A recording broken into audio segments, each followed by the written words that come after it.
അതാണ് 9 മണിക്ക് ശേഷം TV ചാനലിൽ നമ്മൾ കണ്ടുകൊണ്ടിരിക്കുന്നത്. അത് മാസ്കുലിനിറ്റിയാണ്.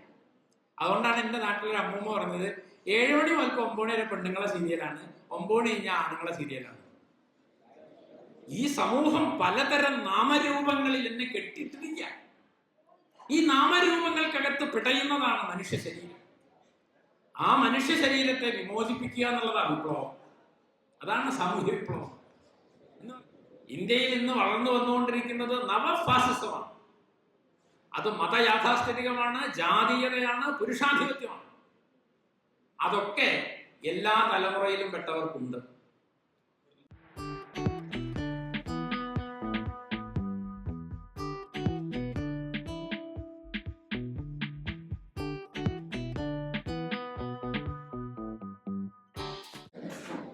യുവസമിതി സംഘടിപ്പിച്ച ഈ ഒരു ക്യാമ്പ്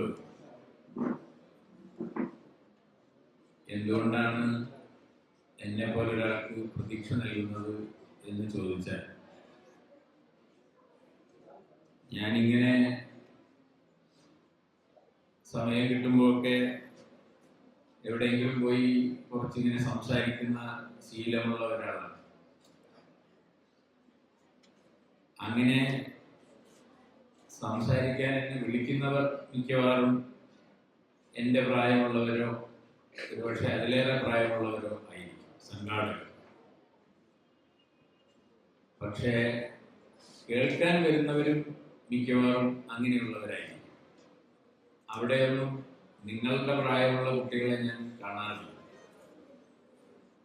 അപ്പൊ ഇവിടെ ഈ പ്രായത്തിലുള്ള കുട്ടികൾ മാത്രമേ ഉള്ളൂ എന്നതാണ് എന്നെ സംബന്ധിച്ചിടത്തോളം വളരെ വ്യത്യസ്തമായ ഒരു അനുഭവം എന്ന് പറയുന്നത്. മിക്കവാറും യുവസമിതിയുടെ എന്തെങ്കിലും ക്യാമ്പിനോ മറ്റോ വിളിച്ചാൽ ഞാൻ കഴിവതും അതിൽ പങ്കെടുക്കാറുണ്ട്. അതെനിക്ക് സംസാരിക്കാൻ വേണ്ടിയല്ല, നിങ്ങൾ ഇതിന് ശേഷം പറയുന്ന കാര്യം കേൾക്കാൻ വേണ്ടിയാണ്. അതുകൊണ്ട് ഞാൻ വളരെ ദീർഘനേരം സംസാരിക്കില്ല. ഞാൻ പറഞ്ഞ കാര്യങ്ങളെ കുറിച്ച് നിങ്ങൾ പിന്നീട് പ്രതികരിക്കും എന്നൊരു പ്രതീക്ഷയിലാണ് ഞാൻ ആമുഖമായി ചില കാര്യങ്ങൾ പറയുന്നത്. അതുകൊണ്ട് നിങ്ങളുടെ പ്രതികരണമാണ് എനിക്ക് ഏറ്റവും കൗതുകമുള്ള കാര്യം എന്ന് ആമുഖമായി പറയട്ടെ. ഇവിടെ ഉദ്ഘാടനം ചെയ്തപ്പോൾ ബഹുമാനപ്പെട്ട MLA പറഞ്ഞ ചില കാര്യങ്ങൾ എൻ്റെ മനസ്സിൽ ഉയർത്തിയ ചില ചോദ്യങ്ങളാണ് ഞാൻ നിങ്ങളോട് സംസാരിക്കാൻ വിചാരിക്കുന്നത്. അദ്ദേഹം പറഞ്ഞത്, ഞങ്ങളുടെ തലമുറ എന്ന് പറഞ്ഞാൽ നിങ്ങളുടെ രക്ഷിതാക്കളുടെയോ അല്ലെങ്കിൽ ഏതാണ്ട് ആ ഒരു പ്രായത്തിൽ വരുന്ന മനുഷ്യർ, അവര് പറയുന്ന പല കാര്യങ്ങളും യാഥാസ്ഥിതികമാണ് എന്ന് അദ്ദേഹം പറഞ്ഞു. ആ വാക്ക് അദ്ദേഹം ഉപയോഗിച്ചോന്ന് എനിക്ക് അറിഞ്ഞതാണ്. ഏതായാലും പറഞ്ഞതിന്റെ അർത്ഥം അതാണ്, യാഥാസ്ഥിതികമാണ്. യുവാക്കൾ യാഥാസ്ഥിതികരല്ല. ഇതാണ് അദ്ദേഹം പറഞ്ഞതിൽ ഏറ്റവും പ്രധാനപ്പെട്ട ഒരു കാര്യം എന്ന് എനിക്ക് തോന്നുന്നു. എൻ്റെ ഒന്നാമത്തെ ചോദ്യം, ഈ യാഥാസ്ഥിതികത്വം എന്ന വാക്കിന്റെ അർത്ഥം എന്താണ്? യഥാസ്ഥിതി, ആ യഥാസ്ഥിതി അതുപോലെ തുടരണം എന്ന് കരുതുന്നവരാണ് യാഥാസ്ഥിതികൾ. എങ്ങനെയാണോ സ്ഥിതി ഇപ്പോൾ ഉള്ളത് അത് അതുപോലെ തുടരണം എന്ന് വിചാരിക്കുന്നതാണ് യാഥാസ്ഥിതികത്വം. അപ്പോ വാർദ്ധക്യം സമം യാഥാസ്ഥിതികത്വം, ഇതാണ് നമ്മുടെ ഒരു സങ്കല്പം.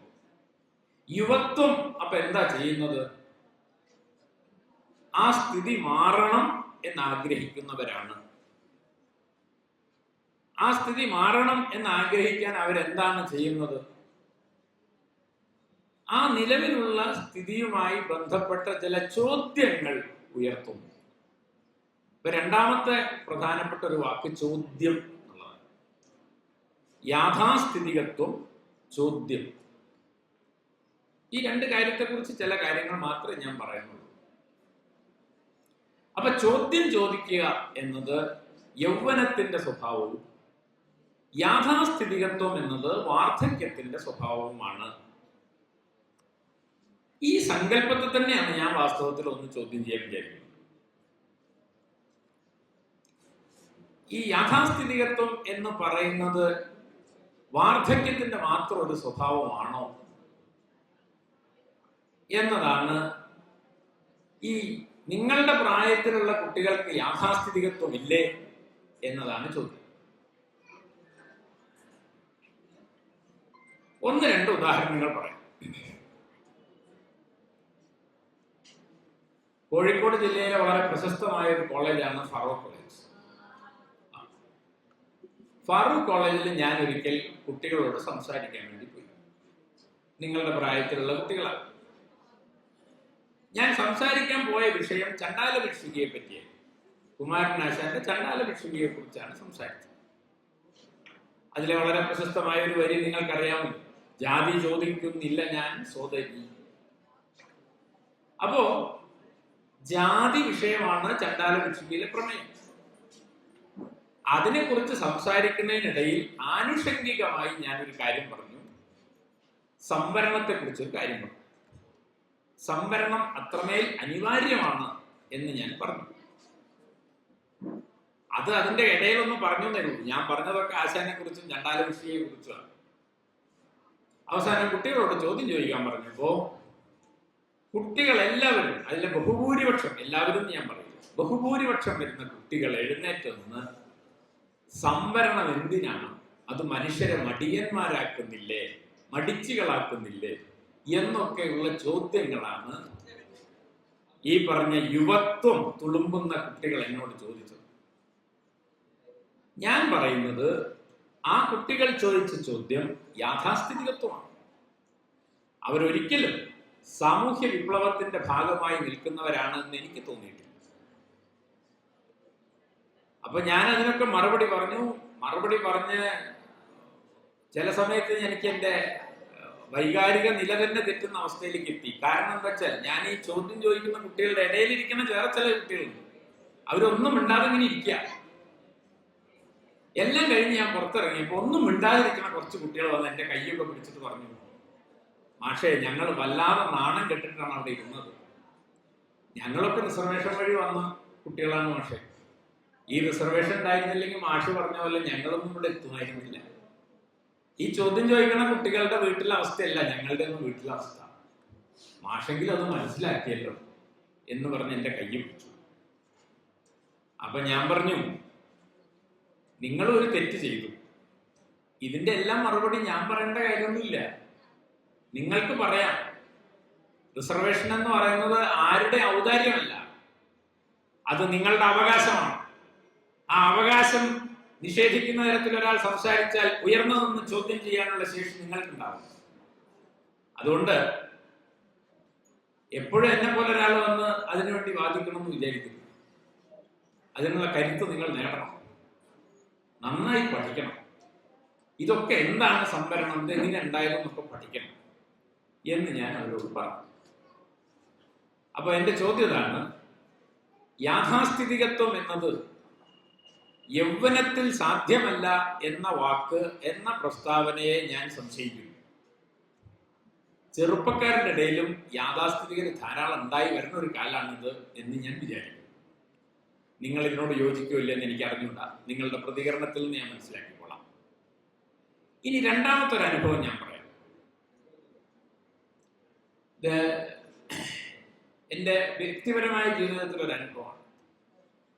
ഒരു ദിവസം ഞാൻ എൻ്റെ വീട്ടിൽ ഇരിക്കുമ്പോൾ, ഒരു ഞായറാഴ്ച ദിവസം ഇരിക്കുമ്പോൾ, കുറച്ച് ചെറുപ്പക്കാർ, അതിൽ പുരുഷന്മാരുണ്ട്, ഒന്ന് രണ്ട് സ്ത്രീകളുണ്ട്, അവരെല്ലാവരും എൻ്റെ വീട്ടിൽ വന്നു. എന്നിട്ട് അവര് വരുമ്പോ തന്നെ എനിക്ക് മനസ്സിലായി ഒരു പിരിവൊക്കെ ആയിട്ട് വരികയാണ്, ചെറുപ്പക്കാരൻ. അപ്പൊ എന്നോട് പറഞ്ഞു, ഞാൻ ചോദിച്ചു എന്താ വന്നത്? ആ മാഷെ ഇത് പിരിവാണ്. അപ്പൊ ഞാൻ ചോദിച്ചു, എന്തിന്റെ പിരിവാ? അതൊരു അമ്പലത്തിലേക്കുള്ള പിരിവാണ്. അപ്പോ ഞാൻ പറഞ്ഞു, ആ നിങ്ങൾ ഇരുന്നോളൂ, ഉള്ള സ്ഥലത്തൊക്കെ ഒന്ന് ഇരുന്നോളൂ, ഞാൻ എന്നെ കൊണ്ട് കഴിയുന്ന എന്തെങ്കിലും സംഖ്യ തരാം. അപ്പൊ അവര് പറഞ്ഞു, ഇല്ല പക്ഷെ ഇരിക്കുന്നില്ല ഞങ്ങള്. അപ്പൊ ഞാൻ പറഞ്ഞു, 4 റെസീറ്റ് ബുക്ക് തരും, എന്നെ കൊണ്ട് കഴിയുന്നൊരു സംഖ്യ ഞാൻ തരാം, നിങ്ങൾ ഇത്ര ദൂരം വന്നതല്ല. അവരേതോ ഒരു അമ്പലത്തിന്റെ കാര്യം പറഞ്ഞു, അതൊന്നും എനിക്ക് പരിചയമുള്ള സ്ഥലമല്ല.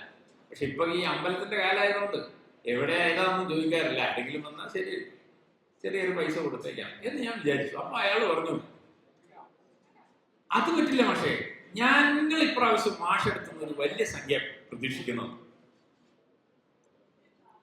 അപ്പോ ഞാൻ ചോദിച്ചു, എന്താ നിങ്ങൾ പ്രതീക്ഷിക്കുന്നത്? ഇത്തവണത്തെ ഉത്സവത്തിന്റെ ഭാഗമായി ഞങ്ങൾ ക്ഷേത്രത്തിലൊരു നടപ്പന്തൽ ഉണ്ടാക്കി. ആ നടപ്പന്തലിന്റെ ഒരു തൂണ് മാഷ് സ്പോൺസർ ചെയ്യണമെന്നാണ് ഞങ്ങൾ തീരുമാനിച്ചത്. ചെറുപ്പക്കാരൻ, എന്റെ മോന്റെ പ്രായം.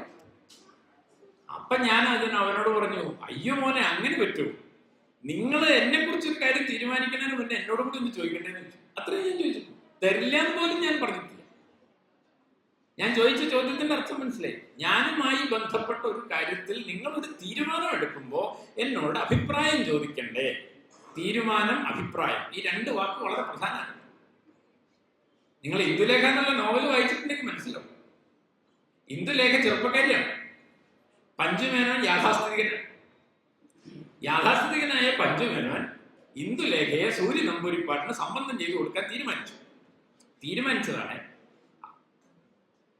പക്ഷെ ഈ ഇന്ദുലേഖ കുറച്ച് ഇംഗ്ലീഷൊക്കെ പഠിച്ച് ലേശം വിദ്യാഭ്യാസമൊക്കെ ഉള്ള ഒരു സ്ത്രീ ആയതുകൊണ്ട് അവളെ എന്തെങ്കിലും കുഴപ്പമുണ്ടാക്കുമെന്നൊരു പേടി മൂപ്പരുണ്ട്. അപ്പൊ ഒരു ദിവസം രാത്രി ഇന്ദുലേഖയുടെ അച്ഛനെയും കൂട്ടി പഞ്ചുമേനോൻ ഇന്ദുലേഖയുടെ മുറി ചെല്ലുമ്പോ അവിടെ മണ്ണെണ്ണ വിളക്ക് കത്തിച്ചു വെച്ച് ഇന്ദുലേഖ എന്തോ വായിച്ചുകൊണ്ടിരിക്കുക.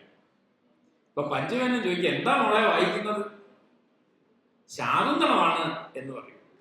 അതെന്തിനാണ് ഇങ്ങനെ കണ്ണിന്റെ അടുത്ത് പിടിച്ച് വായിക്കുന്നത്? കണ്ണ് കേടുവരില്ലേ? അപ്പൊ പറയും, ഇത് ചെറിയ അക്ഷരാണ്, പഴയ പുസ്തകമല്ലേ.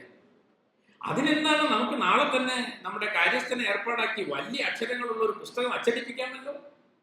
മൂപ്പർക്ക് ഇത് എന്താ അച്ചടിയും പുസ്തകമൊന്നും അറിയാത്തതുകൊണ്ട് ഇതിന്റെ സാങ്കേതിക വിദ്യ മൂപ്പര് അവിടുത്തെ ജന്മിയും പ്രമാണിയാണല്ലോ, അയാൾ വിചാരിച്ചാൽ നടക്കാത്ത കാര്യമില്ലെന്ന് മൂപ്പര് വിചാരിക്കുന്നു. അപ്പം ഇന്ദുലേഖ ഈ കാരണവർ എന്താണ് അച്ചടി എന്ന് പഠിപ്പിക്കുന്നു. അച്ചടി വിദ്യയെ കുറിച്ചുള്ള വലിയൊരു ഭാഗമുണ്ട് ഇന്ദുലേഖയിൽ. അങ്ങനെ പിന്നെ ഈ മണ്ണെണ്ണ വിളക്കിനെ പറ്റി സംസാരിക്കുന്നു, മണ്ണെണ്ണയെ പറ്റി. എന്നാൽ ബ്രിട്ടീഷുകാർ വന്നപ്പോഴാണ് ഈ അച്ചടിയും മണ്ണെണ്ണയും ഒക്കെ ഇവിടെ പ്രധാനപ്പെട്ട. തീവണ്ടി, നൂൽക്കമ്പനി, ഇതിനെ പറ്റിയൊക്കെ ഉണ്ട് ആ നോവൽ. അപ്പോ ഇങ്ങനെ കുറെ നേരം സംസാരിച്ച് കല്യാണക്കാരൻ പറയാനാ വന്നത്. പറഞ്ഞത് മുഴുവൻ ഈ നൂൽക്കമ്പനിനെ പറ്റി, ഈ മണ്ണെണ്ണനെ പറ്റിയിട്ട്. കുറെ കഴിഞ്ഞപ്പോ പറഞ്ഞു, അല്ല ഞങ്ങൾ വന്നതേ ഇതൊന്നും സംസാരിക്കാനല്ല, പിന്നെ എന്ത് സംസാരിക്കാനാ എന്ന് ഇന്ദുലേഖ ചോദിക്കും. അല്ല, നിന്റെ കാര്യത്തിൽ ഞങ്ങൾ ചില തീരുമാനങ്ങൾ എടുത്തിട്ടുണ്ട്, അതിൽ നിന്റെ അഭിപ്രായം അറിയാനാണ് വന്നതെന്ന്. അവിടെ ഈ തീരുമാനം, അഭിപ്രായം 2 വാക്കാണ്. നിന്റെ കാര്യത്തിൽ ഞങ്ങൾ ചില തീരുമാനങ്ങൾ എടുത്തിട്ടുണ്ട്, അതിലൊരു അഭിപ്രായം അറിയാനാ വന്നത്. ഉടനെ ഇന്ദുലേഖ പറഞ്ഞത് എന്താ തീരുമാനിച്ചതെന്ന് ചോദിക്കല്ല ചെയ്തത്. എന്റെ കാര്യത്തിൽ ഒരു തീരുമാനം എടുക്കുകയാണെങ്കിൽ തീരുമാനം എടുക്കുന്നതിന് മുമ്പേ അഭിപ്രായം ചോദിക്കണ്ടേ? അതാ തിരിച്ചു ചോദിച്ചു. എന്ത് തീരുമാനം എടുത്തതെന്ന് ഇന്ദുലേഖ ചോദിച്ചിട്ടേ ഇല്ല. ഇന്ദുലേഖ ചോദിച്ചത്, എന്റെ കാര്യത്തിൽ ഒരു തീരുമാനം എടുക്കുന്നതിന് മുമ്പ് എന്നോട് അഭിപ്രായം ചോദിക്കണ്ടേ? തീരുമാനം എടുത്തതിന് ശേഷം അഭിപ്രായം ചോദിക്കുന്നതിൽ എന്താ കാര്യം? ഉടനെ പഞ്ചുമേനോൻ പറഞ്ഞെന്താ, അതാ ഇംഗ്ലീഷ് പുറപ്പെടുകയായി. ഇന്ദുലേഖ ഇംഗ്ലീഷ് പഠിച്ച പെൺകുട്ടിയാണ്. ഇന്ദുലേഖ സംസാരിച്ചത് മലയാളം, പക്ഷേ പഞ്ചുമേനോൻ കേട്ടത് ഇംഗ്ലീഷാണ്. അതാണ് യുക്തി എന്ന് പറഞ്ഞത്. യുക്തി മലയാളിക്ക് പഴയ കുടുംബത്തിൽ, പഴയ ജന്മിത്വത്തിനകത്ത്, നാടുവാഴിത്വത്തിനകത്ത്, ജാതി വ്യവസ്ഥയ്ക്കകത്ത് യുക്തിയില്ല. അപ്പൊ യുക്തിയുടെ ഭാഷയിലാണ് ഇന്ദുലേഖ സംസാരിച്ചത്. അതാണ് പഞ്ചുമേനോന് ഇംഗ്ലീഷായി, ഒരു അന്യ സംസ്കാരമായി ബോധ്യപ്പെട്ടത്. ഇന്ദുലേഖ സംസാരിച്ചത് ജനാധിപത്യത്തെ കുറിച്ചാണ്. ജനാധിപത്യത്തിൽ തീരുമാനം എടുക്കുന്നതിന് മുമ്പ് അഭിപ്രായം ചോദിക്കും, അതാണ് ജനാധിപത്യം.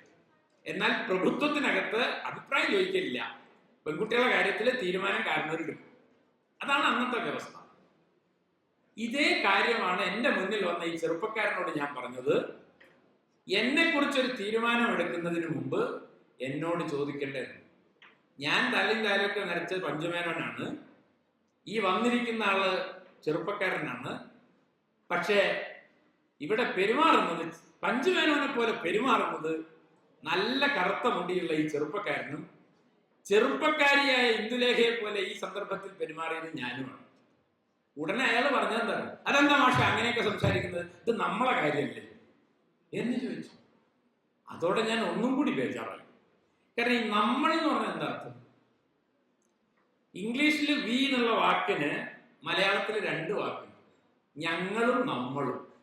We the people of India എന്ന് പറഞ്ഞാൽ നാം ഇന്ത്യക്കാർ, അല്ലാണ്ട് ഞങ്ങൾ ഇന്ത്യക്കാർ എന്നാണ് അല്ല. ഇപ്പൊ ഇവിടെ ഇരിക്കുന്ന നിങ്ങളൊക്കെ പറയാണ് ഞങ്ങൾ എന്ന്. നിങ്ങൾ പറഞ്ഞാൽ നിങ്ങൾ യുവാക്കൾ എന്നും പാലക്കാട്ടുകാരെന്നും ഒക്കെ ആവുന്നതോടെ ഞാൻ പുറത്തായി. അതിന് പകരം നമ്മൾ എന്ന് പറയുമ്പോൾ ഞാനും കൂടി നിങ്ങളുടെ കൂടെ പെടും. അതാണ് നമ്മളും ഞങ്ങളും. നമ്മൾ ഇൻക്ലൂസീവ് ആണ്, ഞങ്ങൾ എക്സ്ക്ലൂസീവ് ആണ്. ഇതാണ് രണ്ടും തമ്മിലുള്ള വ്യത്യാസം. ഈ ചെറുപ്പക്കാരൻ കുട്ടി എന്നോട് പറഞ്ഞത് ഇത് നമ്മളെ കാര്യമല്ലേ, അപ്പൊ ഞാനും കൂടി അവരെ കൂടെ പെട്ടു. അപ്പൊ ഞാനിങ്ങനെ അവരുടെ ഭാഗമായതെന്ന് എനിക്ക് മനസ്സിലായില്ല. അപ്പൊ ഞാൻ ചോദിച്ചു, അതെന്താ മോനെ അങ്ങനെ പറഞ്ഞു, ഇത് നമ്മളെ ഹിന്ദുക്കളെ കാര്യമല്ലേ മാഷെ? അപ്പൊ ഞാൻ പറഞ്ഞു, മോനെ അക്കൂട്ടത്തിൽ നീ എന്നെ പെടുത്തണ്ട. എന്നിട്ട് ഞാൻ പറഞ്ഞു, ഞാൻ പഠിച്ചത് കുളക്കാട്ടുചാലി AMLP സ്കൂളിലാണ്. 100 കൊല്ലമായി ആ സ്കൂളിന്. ഈ AMLP സ്കൂൾ എന്ന് പറഞ്ഞാൽ എന്താണ് അതിന്റെ അർത്ഥം എന്നറിയോ? Aided Mappila lower primary school എന്നാണ്. മാപ്പിള എന്ന് കേട്ടിട്ട് ഈ ബേജാറുണ്ടാ. മാപ്പിള എന്ന് പറഞ്ഞാൽ മാപ്പിള കലണ്ടർ അനുസരിച്ച് പ്രവർത്തിക്കുന്ന സ്കൂളാണ്. ആ സ്കൂൾ നടത്തിയത് മാപ്പിളമാരൊന്നുമല്ല, അവിടുത്തെ പഴയൊരു ജന്മികുടുംബം നായന്മാരാണ് നടത്തിയത്. പിന്നെ എന്തിനാ അതിന് മാപ്പിള സ്കൂൾ എന്ന് പേര് വന്നത്? മലബാറിലെ 921 ഈ സമരങ്ങൾക്ക് ശേഷം മുസ്ലിങ്ങളൊക്കെ ഇതിനകത്തേക്ക് ഈ സമരത്തിലേക്ക് വന്നത് അവർക്ക് വിദ്യാഭ്യാസം ഇല്ലാത്തതുകൊണ്ടാണ് ബ്രിട്ടീഷുകാർ തീരുമാനിച്ചു. അങ്ങനെ മലബാറിലെ മുസ്ലിങ്ങൾക്ക് പൊതുവിദ്യാഭ്യാസം നൽകാൻ വേണ്ടി അവരാരംഭിച്ച സ്കൂളുകൾ മാപ്പിള കലണ്ടർ അനുസരിച്ചാണ് തുടങ്ങിയത്. മാപ്പിള കലണ്ടർ എന്ന് പറഞ്ഞാൽ വെള്ളിയാഴ്ച സ്കൂളില്ല, പകരം ശനിയാഴ്ച സ്കൂളുണ്ട്. നോമ്പ് കാലത്ത് സ്കൂളില്ല, പകരം ഏപ്രിൽ മാസത്തിൽ ജോലി ചെയ്യും. ഞാൻ അങ്ങനത്തെ ഒരു സ്കൂളിലാണ് പഠിച്ചത്. എൻ്റെ അച്ഛൻ 32 കൊല്ലം ആ സ്കൂളിൽ മാഷായിരുന്നു. അപ്പൊ ഞാൻ പറഞ്ഞു, ആ സ്കൂളിലാണ് ഞാൻ പഠിച്ചത്. എൻ്റെ അച്ഛൻ അവിടെ മാഷായിരുന്നു. അച്ഛൻ ശമ്പളം വാങ്ങിയിട്ട് കിട്ടിയ ഭക്ഷണം കഴിച്ചിട്ടാണ് നീ പറഞ്ഞ ഈ തൂണ് സ്പോൺസർ ചെയ്യുന്ന ഒരാളായിട്ട് ഞാൻ മാറിയത്. വേറെ ഒരു വരുമാനം എൻ്റെ അച്ഛൻ ഉണ്ടായിരുന്നില്ല. അന്ന് അച്ഛൻ പഠിപ്പിച്ച കുട്ടികളിൽ 70% കുട്ടികൾ മുസ്ലിം കുട്ടികളായിരുന്നു. എൻ്റെ അച്ഛന് ശമ്പളം കിട്ടിയത് ഹിന്ദു കുട്ടികളെ പഠിപ്പിച്ചിട്ടല്ല. ഹിന്ദു കുട്ടികളെ പഠിപ്പിച്ച് ഹിന്ദു മാഷ്ക്ക് കിട്ടിയ ശമ്പളം കൊണ്ട് വാങ്ങിയ ഹിന്ദു അരി തിന്നിട്ടല്ല ഞാനിങ്ങനെ നിന്റെ മുന്നിൽ നിൽക്കുന്നത്. എല്ലാ കുട്ടികളെയും പഠിപ്പിച്ചതിന് എൻ്റെ അച്ഛന് സർക്കാർ കൊടുത്ത ശമ്പളം കിട്ടിയിട്ടാണ് ഞാൻ പഠിച്ചതും വളർന്നതും. പിന്നെ ഞാൻ പറഞ്ഞു, ഈ കുളക്കാട്ടുചാലി സ്കൂളിൽ ഒരു കിണറുണ്ട്. ആ കിണറെന്ന് പറഞ്ഞാൽ ആൾമറയൊക്കെ ഇടിഞ്ഞു പോയ ഒരു കിണറായിരുന്നു. 3 B ക്ലാസ്സിന്റെ അടുത്താണ് കിണർ. ഇതൊരു സ്കൂളാണല്ലോ. അപ്പോ 3 B ക്ലാസ്സിലാണ് ഞാൻ പഠിച്ചത്. ഞങ്ങള് ഈ പുറത്തേക്ക് വിട്ടാൽ ഇത് ഇന്റർവെൽ സമയത്ത് ഈ കിണറിന്റെ അടുത്തേക്ക് ഓടിയെത്തുക എന്നുള്ളൊരു ഏർപ്പാടുണ്ട്. അപ്പോ വെള്ളം കുടിക്കാൻ ദാഹിച്ചിട്ടൊന്നുമല്ല, അവിടെ പോയൊരു അടിപിടി ഉണ്ടാക്കുന്നതാണ്. അപ്പൊ ഞങ്ങളവിടെ ഉപ്പുമാവ് ഉണ്ടാക്കുന്ന ചക്കയമ്മയാണ്. ചക്കയമ്മയൊക്കെ മരിച്ചു പോയിട്ട് കാലം പറയും. അവര് രാവിലെ തന്നെ വന്ന് വെള്ളം കോരിയാൽ ഈ തൊട്ടി ഈ ആൾമറേന്റെ അടുത്ത് ഇങ്ങനെ കമത്തി വെച്ചിട്ടുണ്ടോ. ഞങ്ങൾ ചെന്ന് കഴിഞ്ഞാൽ അതാണ്ട് തള്ളി. അപ്പൊ അതിങ്ങനെ വെള്ളത്തിലടിക്കും. പഴയ തൊട്ടിയാണ്, മൂടൊക്കെ ഓട്ടയായി ഒക്കെ ആയിട്ടുള്ള തൊട്ടിയായിരിക്കും. 10-12 ആള് ചേർന്നിട്ട് അത് വലിക്കുക. അങ്ങോട്ടും ഇങ്ങോട്ടും ഒക്കെ വലിക്കും. ആകെ ലേശം വെള്ളം നിറയണന്റെ മുന്നേ തന്നെ വലി തുടങ്ങും. കുറെ ചോർന്നു പോവും, കുറെ തുളുമ്പി പോവും. അങ്ങനെ പുറത്തേക്ക് വെള്ളം ഇങ്ങോട്ട് വരുന്നതിന്റെ മുന്നേ കിണറ്റിലേക്ക് ഇങ്ങോട്ട് ആഞ്ഞിട്ട് ആ ബക്കറ്റിനൊരു പിടുത്തം. പ്രഭാകരൻ ലീവില്ലാത്ത ദിവസം അത് വേറുള്ളവർക്ക് കിട്ടുള്ളൂ. പ്രഭാകരന് നീണ്ട കയ്യ, ഒറ്റ എന്തെല്ലാം ഒരു സാധനം കിട്ടും. അവനത് ഇടത്തെ കയ്യില് അതുകൊണ്ട് ആൾമറന്റെ മുകളിൽ വെച്ച് വലത്തെ കയ്യിൽ ചെരിച്ച് വെള്ളം കുടിക്കാൻ പറ്റും. അവൻ വെള്ളം കുടിക്കുമ്പോൾ അവന്റെ കയ്യിന്റെ അടിയിൽ ഞാൻ എൻ്റെ കൈ വയ്ക്കും. അതിൻ്റെ ഇടയിൽ ബഷീർ, നഫീസ, ശങ്കരനാരായണൻ, ഈ പറഞ്ഞ കുട്ടികളൊക്കെ വയ്ക്കും. ഒക്കെ എൻ്റെ കൂടെ പണ്ട് പഠിച്ച കുട്ടികളാണ്. അപ്പൊ ഈ അന്ന് ഇന്നത്തെ പോലെയല്ല, കുട്ടിയൊക്കെ നല്ല അടി കിട്ടും സ്കൂളിലൊക്കെ. അപ്പൊ അടി കിട്ടിയതിന്റെ കണ്ണീര്, പിന്നെ മൂക്കുന്നല് എപ്പോഴും ഉണ്ടാവും. മൂക്കീര്, കണ്ണീര്, മൂക്കീര്, ഉമിനീര്. ഈ 3 നീരും, പ്രഭാകരന്റെ ഈ 3 നീര് എനിക്ക് കിട്ടും.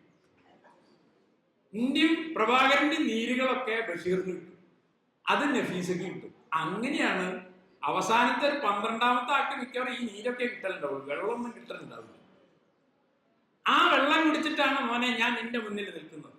എന്റെ സിരകളിലൂടെ ഓടുന്നത് ഹിന്ദു രക്തമല്ല, ഞാൻ ഹിന്ദുവല്ല, ഞാൻ ഇന്ത്യക്കാരനാണ് എന്ന് ഞാൻ ആ ചെറുപ്പക്കാരനോട് പറഞ്ഞു. അപ്പൊ അവൻ എന്നോട് നിങ്ങളെ പൈസ ഞങ്ങൾക്ക് വേണ്ട എന്ന് പറഞ്ഞ് ഇറങ്ങിപ്പോയി. ഗേറ്റിന്റെ പുറത്തെത്തിയിട്ട് അവൻ എന്നെ വിളിച്ച തെറികളൊന്നും ഈ മൈക്കിലൂടെ പറയാൻ പറ്റാത്തത്. അതുകൊണ്ട് ആരാണ് യാഥാസ്ഥിതികൻ എന്നതിനെ സംബന്ധിച്ച് യാഥാസ്ഥിതികത്വം സമം വാർദ്ധക്യം, യൗവനം സമം എന്താണ് വിപ്ലവം എന്ന് ഞാൻ വിചാരിക്കുന്നില്ല. അതുകൊണ്ട് നാം നിലനിൽക്കുന്ന വ്യവസ്ഥിതിയെ ചോദ്യം ചെയ്യുക എന്നുള്ളതാണ് പ്രധാനം. അത് ആര് ഉൽപ്പാദിപ്പിക്കുന്നതായാലും, അത് ചെറുപ്പക്കാർ ഉൽപ്പാദിപ്പിക്കുന്നതായാലും വാർദ്ധക്യത്തിലുള്ളവരായാലും, ഏതിനെയും ചോദ്യം ചെയ്യാനുള്ള ഒരു ശേഷിയാണ് വാസ്തവത്തിൽ യുവസമിതിയിൽ നിന്നുണ്ടാകേണ്ടതെന്നാണ് ഞാൻ പറഞ്ഞത്. അതുകൊണ്ട് പഴയ പരിഷത്തിന്റെ പാട്ടുണ്ടല്ലോ, എന്തുകൊണ്ട് എന്തുകൊണ്ട് എന്തുകൊണ്ട് എന്ന ചോദ്യം വളരെ പ്രധാനമാണ്. അതുകൊണ്ട് ഈ ചോദ്യം ചോദിക്കുക എന്നുള്ളതാണ് ഏത് യാഥാസ്ഥിതികമായ സാഹചര്യത്തെയും, അതേത് കോണിൽ നിന്നുണ്ടാകുന്നതായാലും ശരി. ഇപ്പോ ഈ നവഫാസിസം എന്നൊക്കെ പറയുന്നതിന് മുന്നിൽ നിൽക്കുന്നതൊന്നും വാർദ്ധക്യത്തിലുള്ളവരാവണമെന്നില്ല. ഇന്ത്യയിൽ ഇന്ന് വളർന്നു വന്നുകൊണ്ടിരിക്കുന്നത് നവഫാസിസമാണ്. അത് മതയാഥാസ്ഥിതികമാണ്, ജാതീയതയാണ്, പുരുഷാധിപത്യമാണ്. അതൊക്കെ എല്ലാ തലമുറയിലും പെട്ടവർക്കുണ്ട്. അതിനെ ചോദ്യം ചെയ്യാനുള്ള ശേഷിയാണ് നാം വാസ്തവത്തിൽ ഉണ്ടാക്കിയെടുക്കേണ്ടതെന്ന് ഞാൻ പറഞ്ഞതിന്റെ അർത്ഥം. അതുകൊണ്ട് നവഫാസിസം എന്ന് പറയുന്നത് ഒരു പൊളിറ്റിക്കൽ സ്ലോഗൻ മാത്രമല്ല, ആര് ഭരിക്കുന്നതുമായിട്ട് ബന്ധപ്പെട്ട ഒരു കാര്യമല്ല ഫാസിസം എന്ന് പറയുന്നത്. അത് എന്റെയും നിങ്ങളുടെയും ഒക്കെ ഉള്ളിൽ പ്രവർത്തിക്കുന്ന ജാതീയതയാണ്, മതമൗലികവാദമാണ്, പുരുഷാധിപത്യ മൂല്യങ്ങളാണ്. ഇതെല്ലാം പ്രവർത്തിക്കുന്നത് ഐഡിയോളജിക്കലിയാണ്, ഇതൊക്കെ പ്രത്യയശാസ്ത്രപരമായിട്ടാണ് പ്രവർത്തിക്കുന്നത്. അതാ നേരത്തെ നിങ്ങൾ സിനിമാ പാട്ടിനെ കുറിച്ച് മൈത്രി ഒക്കെ സംസാരിക്കുന്നത് ഞാൻ കേട്ടു. സിനിമ വാസ്തവത്തിൽ ചെയ്യുന്നത് എന്താ? സിനിമ ചെയ്യുന്നത്, അല്ലെങ്കിൽ കല പലപ്പോഴും ചെയ്യുന്നത്, ഈ ചോദ്യം ചെയ്യാനുള്ള നമ്മുടെ ശേഷിയെ അതില്ലാതാക്കും. അത് നമ്മളെങ്ങനെ രസിപ്പിച്ചുകൊണ്ടിരിക്കും. അപ്പൊ രസിപ്പിക്കുന്ന എന്തിനേയും സംശയിക്കുക എന്നുള്ളതാണ് ചോദ്യം ചെയ്യുന്നതിന്റെ ആദ്യപടം.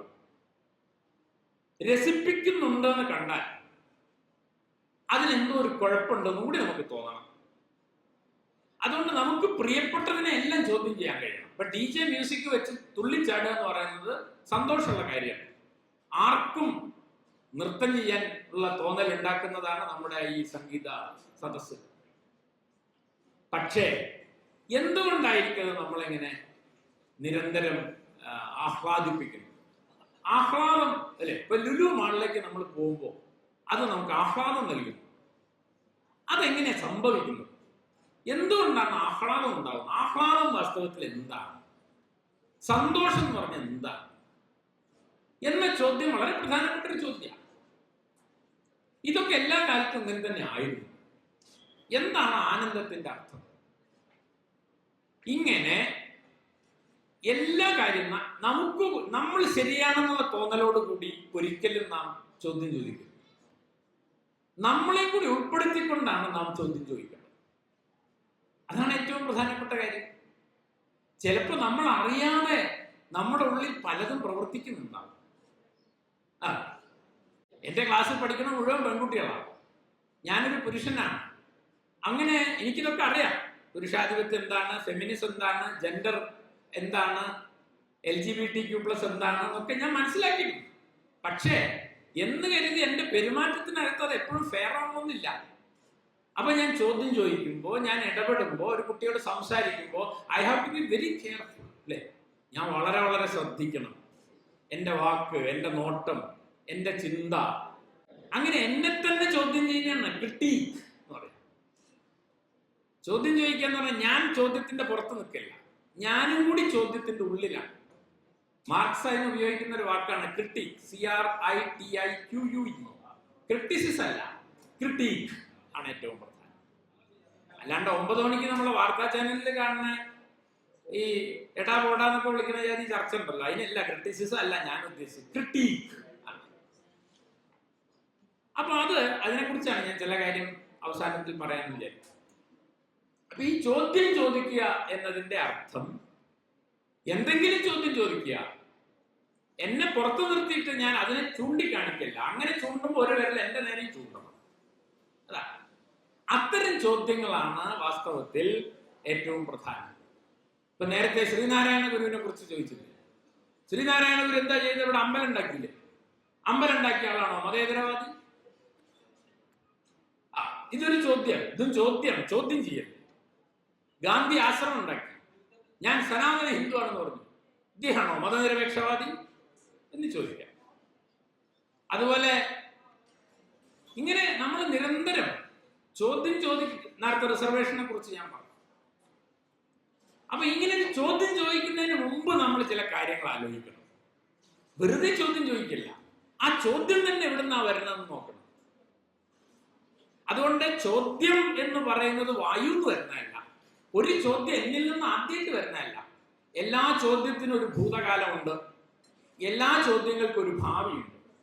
ഒരു ചോദ്യവും എന്നിൽ നിന്ന് ആരംഭിച്ച് എന്നിൽ ഒടുങ്ങുന്നില്ല. എല്ലാ ചോദ്യങ്ങൾക്കും മാനവികതയുടെ, നാഗരികതയുടെ, ചരിത്രവുമായാണ് ബന്ധം. ചരിത്രബന്ധമില്ലാത്ത ചോദ്യങ്ങൾ സമൂഹത്തെ ഉറപ്പിക്കുകയാണ് ചെയ്യുക, അത് യാഥാസ്ഥിതികത്വത്തിലേക്ക് നയിക്കുകയാണ് ചെയ്യുക. അതൊരിക്കലും യാഥാസ്ഥിതികത്വത്തെ മാറ്റിമറിക്കാൻ തയ്യാറാവില്ല. ഇപ്പോ കഴിഞ്ഞ ദിവസം ഒരു രാഷ്ട്രീയ നേതാവ് പത്രക്കാരുടെ മുന്നിൽ നിന്ന് പറയണം, നിങ്ങൾ കേട്ടോന്ന് എനിക്ക് അറിഞ്ഞൂടാ.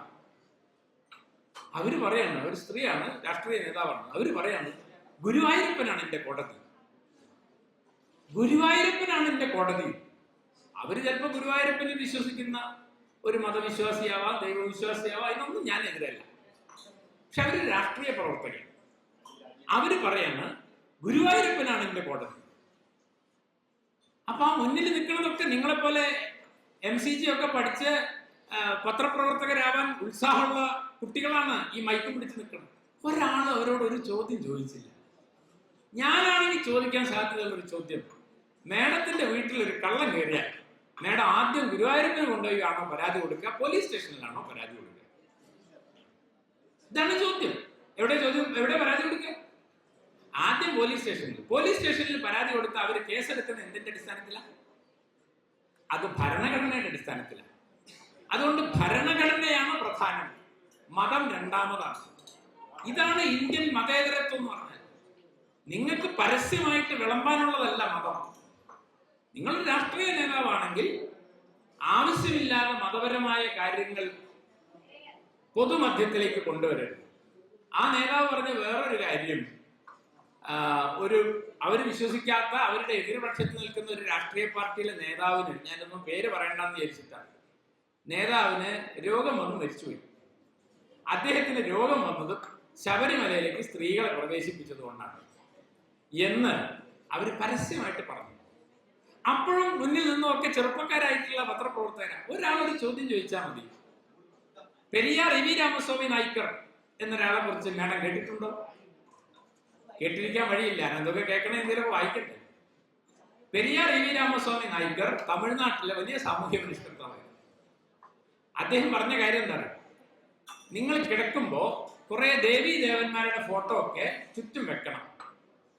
രാവിലെ എഴുന്നേറ്റാൽ ചെരുപ്പെടുത്ത് ഓരോ ദേവീ ദേവന്മാരുടെ മുഖത്ത് അടിച്ചിട്ട് വേണം ദിവസം തുടങ്ങാൻ. ഇത്ര കടുത്ത യുക്തിവാദിയായിട്ടുള്ള ഒരാളെ ഞാൻ എന്റെ ജീവിതത്തിൽ കണ്ടിട്ടില്ല. അദ്ദേഹം മരിച്ചത് 93-ാം വയസ്സിലാണ്. ഒരു രോഗം ഉണ്ടായിരുന്നില്ല. അതുകൊണ്ട് രോഗം വരണതും ഈ ദൈവവിശ്വാസം തമ്മിൽ എന്താണ് മേഡം ബന്ധം? ദൈവത്തിനെ കാണാൻ വേണ്ടി, മോക്ഷം കിട്ടാൻ വേണ്ടിയും പോയി കുംഭമേളയ്ക്ക്. സ്വന്തം വിസർജ്യത്തിൽ മുങ്ങി 30 ആള് മരിച്ചു. അവർ ദൈവവിശ്വാസികളല്ലാത്തതുകൊണ്ടാണോ സ്വന്തം വിസർജ്യത്തിൽ മുങ്ങി മരിച്ചു പോയത് മേഡം എന്ന് ചോദിക്കണ്ടേ? അത് ചോദിക്കാൻ ആ നേരത്തെ തോന്നാത്ത യൗവനം എങ്ങനെയാണ് വിപ്ലവകരമായ യൗവനമാവുന്നത്? അതാ. അതുകൊണ്ട് യൗവനമുണ്ട് എന്നതുകൊണ്ട് വിപ്ലവമുണ്ട് എന്ന് പറയാൻ പറ്റില്ല. ഈ ചോദ്യം ചോദിക്കാനുള്ള ശേഷി ഉണ്ടാവും. ആ ചോദ്യം ചോദിക്കാനുള്ള ശേഷി ഇതിൽ വളരെ പ്രധാനമാണെന്നാണ് ഞാൻ പറഞ്ഞതിൻ്റെ അർത്ഥം. ആ ചോദ്യം എന്ത് ചെയ്യും? ആ ചോദ്യം പലപ്പോഴും നമ്മൾ തന്നെ അറിയാത്ത നമ്മുടെ തന്നെ ചില ശീലങ്ങളെ, ചില ബോധ്യങ്ങളെ അത് പൊളിച്ചു കളയും. അതുകൊണ്ടാണ് ഞാൻ പറഞ്ഞത്, മനുഷ്യർ പ്രവർത്തിക്കുന്നത് ആശയങ്ങൾക്കകത്ത് മാത്രമല്ല, പ്രത്യയശാസ്ത്രങ്ങൾക്കകത്ത് കൂടിയാണ്. എന്താ പ്രത്യയശാസ്ത്രം എന്ന് പറഞ്ഞാൽ? അൽത്യൂസർ പറയുന്നത് പ്രത്യയശാസ്ത്രം എന്ന് പറഞ്ഞാൽ അതൊരു വിളിയാണ്. വിളിക്കുകയാണ് പ്രത്യയശാസ്ത്രം ചെയ്യുക. ഞാൻ ജനിച്ച ഉടനെ എന്നോട് ഇന്ന ചില ആൾക്കാരെ ആൺ എന്ന് വിളിച്ചപ്പോൾ ഞാൻ ആണായി, അനിൽ എന്ന് വിളിച്ചപ്പോൾ ഞാൻ അനിലായി, ഇന്ന ജാതി എന്ന് വിളിച്ചപ്പോൾ ഞാൻ ആ ജാതിയായി, ഇന്ന സംസ്കാരം എന്ന് വിളിച്ചപ്പോൾ ഞാൻ ആ സംസ്കാരം. അങ്ങനെ ഈ ശരീരം വാസ്തവത്തിൽ ഈ പ്രപഞ്ചത്തിലേക്ക് വന്നത് ഒരു ബാധ്യതയില്ലാതെയാണ്. ഈ സമൂഹം പലതരം നാമരൂപങ്ങളിൽ എന്നെ കെട്ടിട്ടിരിക്കുക. ഈ നാമരൂപങ്ങൾക്കകത്ത് പിടയുന്നതാണ് മനുഷ്യ ശരീരം. ആ മനുഷ്യ ശരീരത്തെ വിമോചിപ്പിക്കുക എന്നുള്ളതാണ് വിപ്ലവം. അതാണ് സാമൂഹ്യ വിപ്ലവം എന്ന് പറഞ്ഞാൽ. ഈ ജാതി ശരീരങ്ങളെ, ഈ ലിംഗ ശരീരങ്ങളെ അതിന്റെ തനിമയിലേക്ക് പ്രസരിപ്പിക്കാൻ കഴിയുന്നതാണ് സാമൂഹ്യ വിപ്ലവം. അതാണ്. അതിനെന്ത് വേണം? ഈ നാമരൂപങ്ങൾ ആശയങ്ങളായിട്ട് ഞാൻ ആണാണെന്ന് വിചാരിച്ച് രാവിലെ തന്നെ നീറ്റ് ഇങ്ങനെ നടക്കുകയല്ല ഞാൻ ചെയ്യുന്നത്.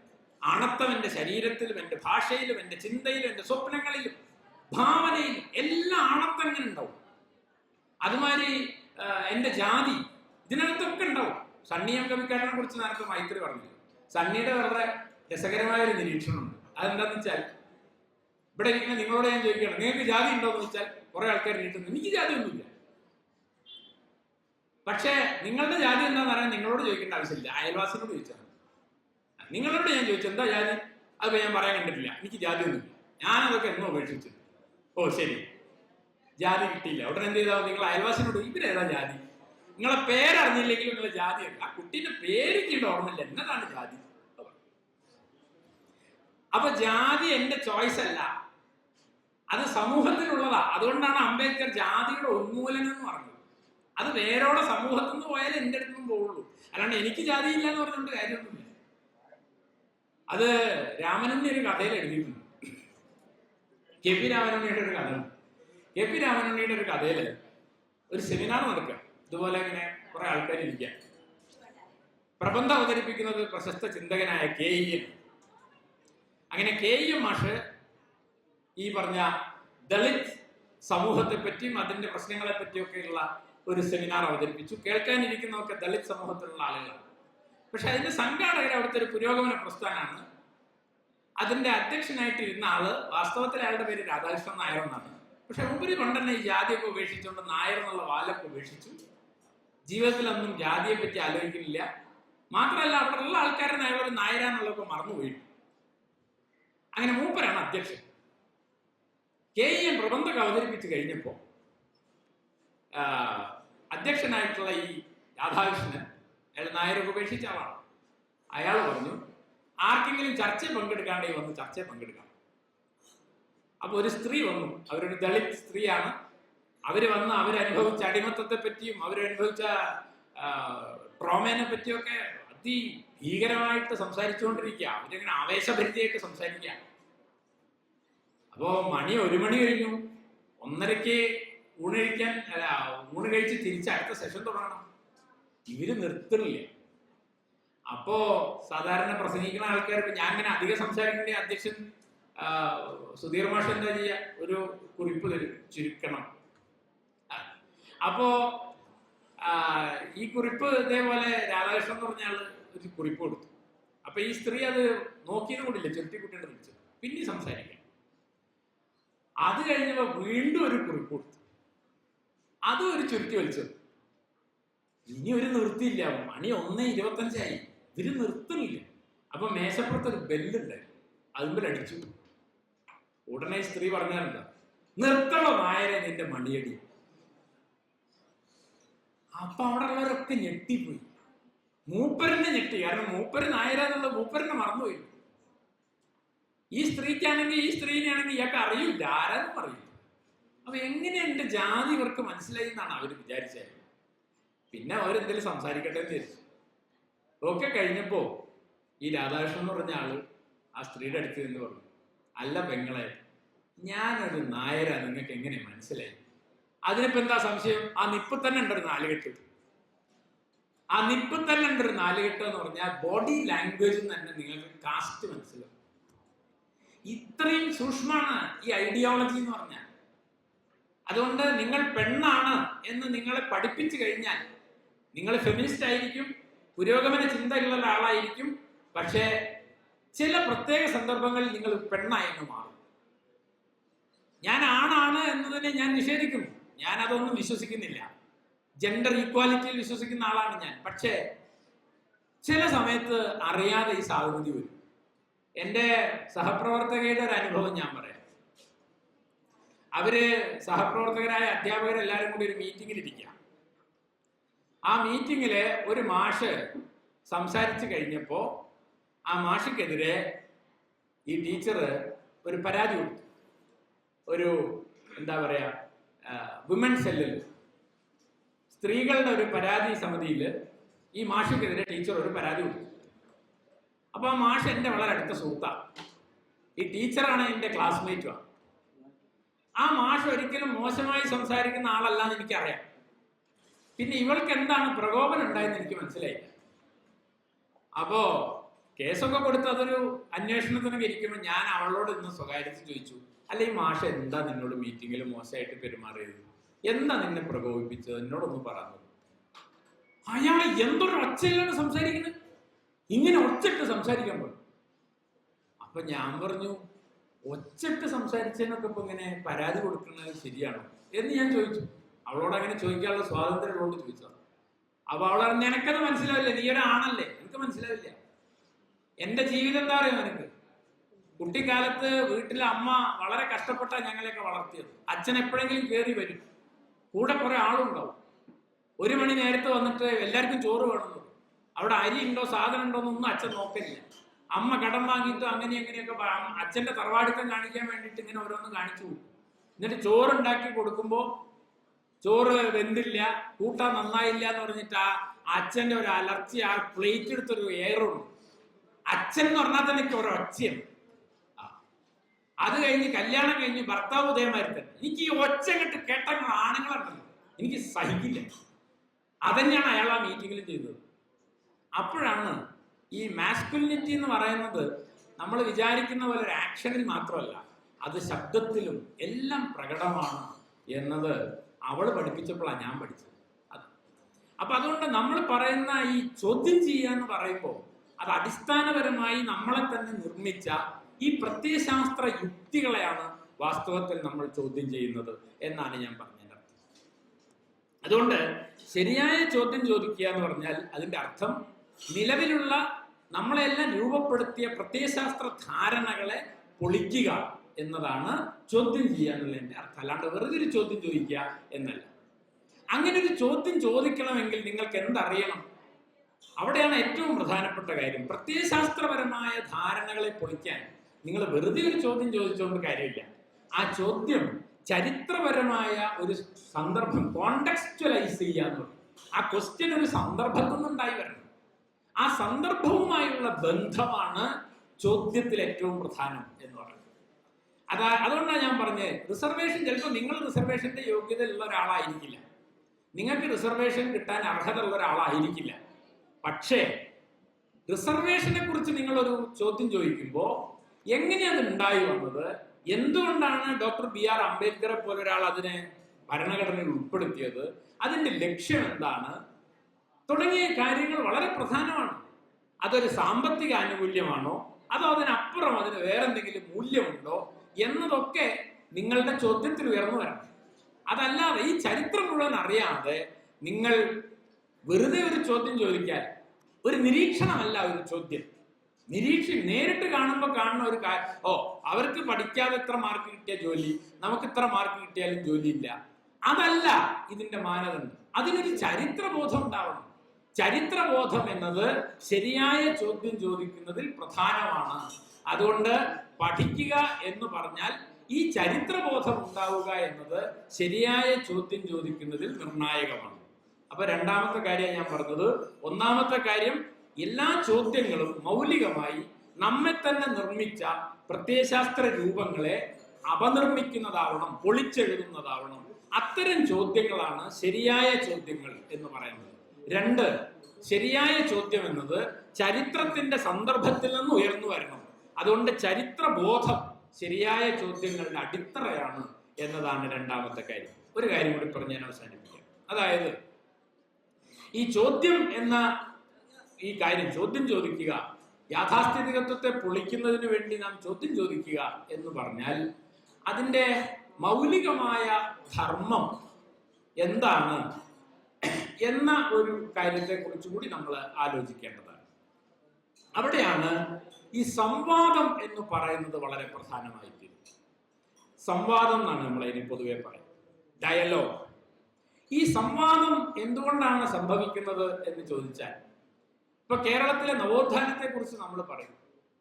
കേരളത്തിലെ നവോത്ഥാനത്തെ കുറിച്ച് പറയുമ്പോൾ അതിലേറ്റവും പ്രധാനപ്പെട്ട ഒരു കാര്യം, അവരെല്ലാം ചോദ്യം ചോദിച്ചവരാണ്. അയ്യങ്കാളി ചോദ്യം ചോദിച്ച ആളാണ്, പൊയ്കയിലപ്പച്ചൻ ചോദ്യം ചോദിച്ച ആളാണ്, VT ഭട്ടതിരിപ്പാട് ചോദ്യം ചോദിച്ച ആളാണ്, നാരായണ ഗുരു ചോദ്യം ചോദിച്ച ആളാണ്. അങ്ങനെ ഈ ശരിയായ ചോദ്യം ചോദിച്ച ആളുകളാണ് ഇവരെല്ലാം. ആ ചോദ്യം പക്ഷെ അവർ ചോദിക്കുമ്പോഴും അത് ചോദിച്ചതും അത് സമൂഹത്തിൽ മാറ്റമുണ്ടാക്കിയതും സംവാദങ്ങളിലൂടെ. ഈ സംവാദം എന്തിനാണ്? സംവാദത്തിന്റെ ഗുണം എന്താണെന്ന് ചോദിച്ചാൽ, ഒരാൾ പറഞ്ഞത് അതേപോലെ മറ്റേയാൾ സ്വീകരിക്കുന്നതല്ല സംവാദം. ഒരാൾ പറഞ്ഞ കാര്യത്തെ മറ്റേയാൾ മനസ്സിലാക്കാൻ ശ്രമിക്കുകയും അതിനെ സ്വയം ചോദ്യം ചെയ്യുകയും തിരിച്ച് ചില ചോദ്യങ്ങളും അഭിപ്രായങ്ങളും പറയുകയും അത് തുടരുകയും ചെയ്യുമ്പോഴാണ് വാസ്തവത്തിൽ സമൂഹത്തിൽ മാറ്റം ഉണ്ടാകുന്നത്. അല്ലാണ്ട് സമൂഹത്തിൽ ചോദ്യം ചോദിച്ചുകൊണ്ട് മാത്രം മാറ്റം വരില്ല. നിങ്ങൾ ചോദിക്കുന്ന ചോദ്യം മറ്റുള്ളവർ സ്വീകരിക്കണം. അങ്ങനെ സ്വീകരിക്കണമെങ്കിൽ അവരുമായി സംവദിക്കാനുള്ള ഒരു ഭാഷ നമുക്ക് ഉണ്ടാക്കിയെടുക്കാൻ കഴിയണം. ഞാൻ ഒരൊറ്റ ഉദാഹരണം പറയാം. നാരായണ ഗുരു നിങ്ങൾക്ക് ഇവിടെ നേരത്തെ പറഞ്ഞ പോലെ ഈ ക്ഷേത്രമൊക്കെ ഉണ്ടാക്കിയ ഒരാളാണ്. അദ്ദേഹം ഒരു അദ്വൈത സന്യാസിയാണ്. അദ്വൈത സന്യാസി ക്ഷേത്രം ഉണ്ടാക്കുന്ന ഒന്നും ശരിയല്ല. പക്ഷേ നാരായണ ഗുരുവിന് അദ്ദേഹത്തിൻ്റെതായിട്ടുള്ള ചില യുക്തികളുണ്ടായിരുന്നു. ഞാൻ അതിലേക്ക് ഇപ്പൊ കടക്കുന്നില്ല. ഏതായാലും നാരായണ ഗുരുവിന്റെ ശിഷ്യന്മാരുടെ നിർബന്ധപ്രകാരം അദ്ദേഹം ഏതാണ്ട് നമ്മുടെ തെക്ക് മുതൽ ഏതാണ്ട് തലശ്ശേരി വരെ പലയിടങ്ങളിലും ക്ഷേത്രം നിർമ്മിച്ചു. അങ്ങനെ അരുവിപ്പുറത്താണ് ആദ്യത്തെ പ്രതിഷ്ഠ നടത്തിയത്. അപ്പൊ നിങ്ങൾക്ക് അറിയാൻ വരും. ഈ കാര്യം പക്ഷേ കോഴിക്കോട് ഭാഗത്തുണ്ടായിരുന്ന ഒരു അദ്വൈത സന്യാസി ഉണ്ടായിരുന്നു. അദ്ദേഹത്തിന്റെ പേര് വാഗ്ഭടാനന്ദൻ. വാഗ്ഭടാനന്ദൻ ശ്രീനാരായണ ഗുരുവിന്റെ ഈ ക്ഷേത്ര നിർമ്മാണത്തെ അതിനിശിതമായി വിമർശിച്ചിരുന്ന ഒരാളാണ്. ഒരു സന്യാസി ഇങ്ങനെയുള്ള കാര്യമൊന്നും ചെയ്യാൻ പാടില്ല എന്നുള്ള അഭിപ്രായക്കാരനായിരുന്നു വാഗ്ഭടാനന്ദൻ. അപ്പൊ വാഗ്ഭടാനന്ദന്റെ ശരിക്കുള്ള പേര് കുഞ്ഞിക്കണ്ണൻ. അങ്ങനെ ഈ ശ്രീനാരായണ ഗുരു ഇങ്ങനെ ക്ഷേത്രം നിർമ്മിക്കുന്ന കാര്യമൊക്കെ വാഗ്ഭടാനന്ദനും കേട്ടു. അപ്പൊ അദ്ദേഹം പറഞ്ഞു ഇത് ശരിയല്ല എന്ന് പറയുകയും അദ്ദേഹം തന്റെ ശ്രീനാരായണ ഗുരുവിനെതിരെയുള്ള വിമർശനം ഉന്നയിക്കുകയും ചെയ്തു. നാരായണ ഗുരുവിനെതിരെ ഇങ്ങനെ വാഗ്ഭടാനന്ദൻ വിമർശനം ഉന്നയിക്കുന്നുണ്ട് എന്ന കാര്യം നാരായണ ഗുരു അറിഞ്ഞു. അപ്പൊ നാരായണ ഗുരു പറഞ്ഞു, നാം നടത്തിക്കൊണ്ടിരിക്കുന്ന ക്ഷേത്ര നിർമ്മാണത്തെ കുറിച്ച് ചില വിമർശനങ്ങൾ ഈ കോഴിക്കോട് ഭാഗത്തുള്ള ഒരു യുവ സന്യാസി ഉന്നയിക്കുന്നുണ്ടെന്ന് കേട്ടു. അദ്ദേഹത്തെ ഒന്ന് കാണാൻ കഴിഞ്ഞാൽ നന്നായിരുന്നു. തന്നെ വിമർശിക്കുന്ന ആളെ കൊന്നു കളയണമെന്നല്ല വിചാരിച്ചത്, തന്നെ വിമർശിക്കുന്ന ഒരാളെ കാണണം എന്ന് അദ്ദേഹം വിചാരിച്ചത്. അങ്ങനെ ഇരിക്കെ ഒരിക്കൽ വാഗ്ഭടാനന്ദൻ തെക്കോട്ടൊരു യാത്ര പോകുമ്പോൾ നാരായണ ഗുരുവിന്റെ ആശ്രമത്തിൽ ചെന്നു, ആലുവയിൽ. ഈ വിമർശനമൊക്കെ ഉണ്ടെങ്കിലും നാരായണ ഗുരു ചെയ്യുന്ന മഹത്തായ കാര്യങ്ങളെ പറ്റിയൊക്കെ വലിയ മതിപ്പുള്ള ആളാണ് വാഗ്ഭടാനന്ദൻ, അല്ലാണ്ട് ശത്രുവൊന്നുമല്ല. അങ്ങനെ വാഗ്ഭടാനന്ദൻ നാരായണ ഗുരുവിന്റെ അടുത്ത് എന്ന് പറഞ്ഞു, നമസ്കാരം, എൻ്റെ പേര് കുഞ്ഞിക്കണ്ണൻ, വാഗ്ഭടാനന്ദൻ എന്ന് പറയും. അപ്പോ നാരായണ ഗുരു പറഞ്ഞു, നാം കേട്ടിട്ടുണ്ട്, നാം നടത്തിക്കൊണ്ടിരിക്കുന്ന ക്ഷേത്ര നിർമ്മാണത്തെ കുറിച്ച് കഠിനമായി വിമർശനമുണ്ടെന്ന് കേട്ടു, ശരിയല്ലേ? അപ്പൊ വാഗ്ഭടാനന്ദൻ പറഞ്ഞു, അതെ, അങ്ങാ ചെയ്യുന്നൊന്നും ശരിയാണെന്ന അഭിപ്രായം എനിക്കില്ല. എന്തായാലും ഈ ആശ്രമത്തിൽ വന്നത് നന്നായി. കുഞ്ഞിക്കണ്ണൻ എൻ്റെ ശിഷ്യരോടൊപ്പം ഒന്ന് സംസാരിക്കണം. അപ്പോൾ വാഗ്ഭടാനന്ദൻ പറഞ്ഞു, അയ്യോ അത് ഭംഗിയല്ല. അങ്ങയുടെ ശിഷ്യരൊക്കെ അങ്ങ് പറയുന്നതാണ് ശരിയെന്ന് കരുതുന്നവരാവില്ലേ, അവരുടെ മുന്നിൽ വെച്ച് അങ്ങയെ വിമർശിക്കുന്നത് ശരിയല്ല. അപ്പോ നാരായണഗുരു പറഞ്ഞു, താങ്കൾക്ക് താങ്കളുടെ അഭിപ്രായം, അവർക്ക് ആർക്കെങ്കിലും എതിരഭിപ്രായം ഉണ്ടെങ്കിൽ പറയട്ടെ, വരൂ. അങ്ങനെ തന്നെ വിമർശിക്കുന്ന വാഗ്ഭടാനന്ദനെ തൻ്റെ ശിഷ്യർക്ക് മുന്നിലേക്ക് കൈപിടിച്ചു കൊണ്ടുപോയ ഒരാളാണ് നാരായണഗുരു. അങ്ങനെ നാരായണഗുരു തന്നെ അധ്യക്ഷനായിട്ട് പറഞ്ഞു, ഇന്ന് നമ്മുടെ ആശ്രമത്തിന്റെ ഒരു സുദിനമാണ്. നാം നടത്തിക്കൊണ്ടിരിക്കുന്ന ക്ഷേത്ര നിർമ്മാണത്തെ കുറിച്ച് കഠിനമായ വിമർശനമുള്ള വാഗ്ഭടാനന്ദൻ എന്ന കുഞ്ഞിക്കണ്ണനാണ് ഇന്ന് നമ്മുടെ കൂടെ ഉള്ളത്. അദ്ദേഹത്തിന് പറയാനുള്ളത് എന്താണെന്ന് ശ്രദ്ധിച്ച് കേൾക്കണം. അദ്ദേഹം അവിടെ പോയിരുന്നു.